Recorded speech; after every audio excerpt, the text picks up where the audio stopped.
طبعا يا جماعة انا دلوقتي حبيت اشارككم في الفيديو ده معاكم. طبعا انا جايب كمية شتلة للخص، وهبدأ اني اشتريها هنا معاكم. دلوقتي دول انا نقلهم من قيمة اسبوع، جايبهم شتلة وزرعتهم هنا زي ما انتم شايفين نمو التخدير بقى عامل ازاي. طبعا اليوم بيومين، كل اللي عليك هتجيب الشتلة كده بالشكل اللي انت شايفها دي الشتلة نفسها. دي الشتلة نفسها، وابدأ اني احطها كده واردم عليها. طبعا في اخر الفيديو انا هوريكم المشتل بتاعي نفسه، هوريكم المشتل نفسه وازاي تقدر تعمل الشتلة دي وانت عندك انت اصلا في البيت، بدون ما تروح تشري شتلة ولا تشري اي حاجة. واوريك ازاي طبعا تعمل البذور عندك انت في البيت، بدل ما لسه تروح تجيب بذور وتعمل مشتل من جديد. هوريك انت ازاي تعمل شتلة عندك انت في البيت بدون ما تدفع ولا درهم ولا جنيه، يعني كل واحد بلغته. ده الشكل وانا بشتل. تمام.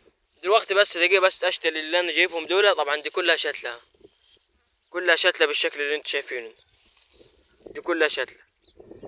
ابدأ اشتلهم في النقر اللي انا عاملها دي بالشكل اللي واضح قدامكم ده. الشتلة دي الشتلة. طبعا لو في اي حشائش جنبيها تبدأ تحوشها بالشكل اللي انت شايفه، بالشكل اللي حضراتكم شايفينه ده. طبعا ده اسمه خص. في واحد بيقول لي يا عم ده اسمه خص يعني هو بيخسس. يا صديقي لا، ده هو اسمه كده. ده الخص ده فيه علاج للقلب، علاج رهيب وفوائده كتيرة. الخص ده فوائده كتيرة. هوريك دلوقتي تعمل ازاي المشتل وانت عندك في البيت، بس في البيت مش هتروح ولا تشري شتلة ولا تتعب اي حاجة. اوريكم، اروح اوريكم النتيجة. طبعا دي الشتلة. طبعا انا اوديكم عند المشتل بتاعي دلوقتي بالشكل اللي انتم شايفينه، بالشكل اللي حضراتكم شايفينه ده. هو ده المشتل، هو ده المشتل بتاعي. وانا ببدأ اقلع من هنا. طبعا دي كلها شتلات لسه هتتقلع. بص بالشكل اللي انتم شايفينه ده هو المشتل بتاعي. اه ده المشتل. بس طبعا في حشائش كتيرة، لازم طبعا طبيعة ان يبقى فيه حشائش. بص يا جماعة، دول انا لسه شاتلهم من قيمة اسبوع بالظبط من البذور بالشكل اللي انتم شايفينه ده. طلع النمو تخدير معانا. بص بص بص يا جماعة، تقدر تزرعها في اي مكان وفي البيت عادي. طبعا بص الحشائش قد ايه الكمية اللي انا مقلعها. تمام. طيب انا كده وريتكم المشتل، اوريكم ازاي تعملوا انتوا اصلا البذور، ويبقى عندك انت بذور بدون ما تروح تشري من برا.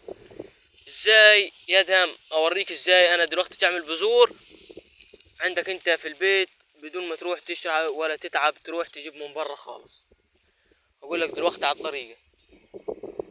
كل اللي عليك، كل اللي عليك ان انت تعمله، لو انت عندك مثلا خصاية في البيت، انت عندك خصاية مثلا مزروعة في البيت، ما تقلعهاش. ما تقلعهاش، سيبها. سيب الخصاية. طبعا دي خصاية مزروعة، انا امثل لك دلوقتي. طبعا دي خصاية مزروعة، هتسيب الخصاية دي لحد ما تكبر. بعد ما تكبر ويكبر عمرها مثلا شهرين، هتلاقيها طلعت نمو تخدير من هنا، فرعين فوق كده هتلاقيهم طالعين من فوق، وهيبدأوا يعملوا معاك قرصة من فوق. هي دي البذور. طبعا ليه كده انت تسيبها؟ عشان تعمل هي دي اللي انا الطريقة دي اللي انا بعمل بها ايه؟ البذور. طيب ماشي. طيب انا مش زارع، انا مش زارع في البيت وما عنديش خص خالص. هتصلي على النبي واقول لك على الطريقة اللي هتعملها.